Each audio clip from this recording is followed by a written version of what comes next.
हीरा के हार और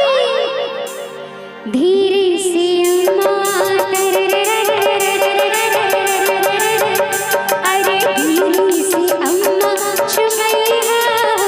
बबुनी सुकुमार धीरे से अम्मा चुमैया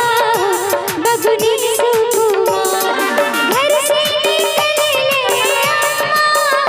हीरा के हार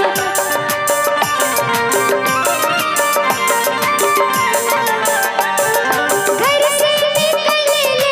अम्मा हीरा के हार धीरे से अम्मा धीरे से अम्मा चुमैया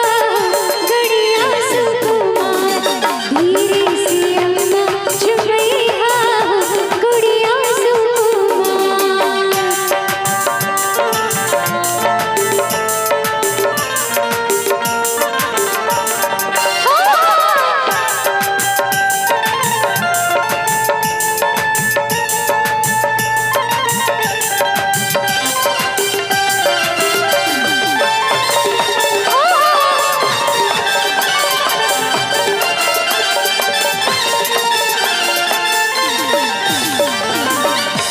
ना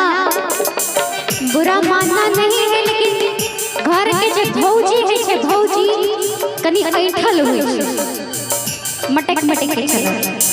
मतलब ऐसे नहीं ऐसे ऐसे ऐसे ऐसे ही चलते रहते हैं कुछ कुछ महिलाएं मटक मटक के तैना भाव छे कहिए कि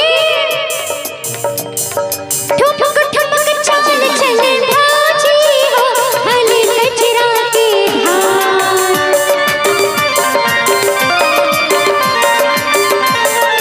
ठुमक ठुमक चाल चले भौजी हो आँख कचरा के धार धीरे से भौजी चुमैया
जवान की तरह नहीं चल सकते हैं ना, तो लाठी पकड़ के धीरे धीरे चलती है, तो कहते हैं क्या झूले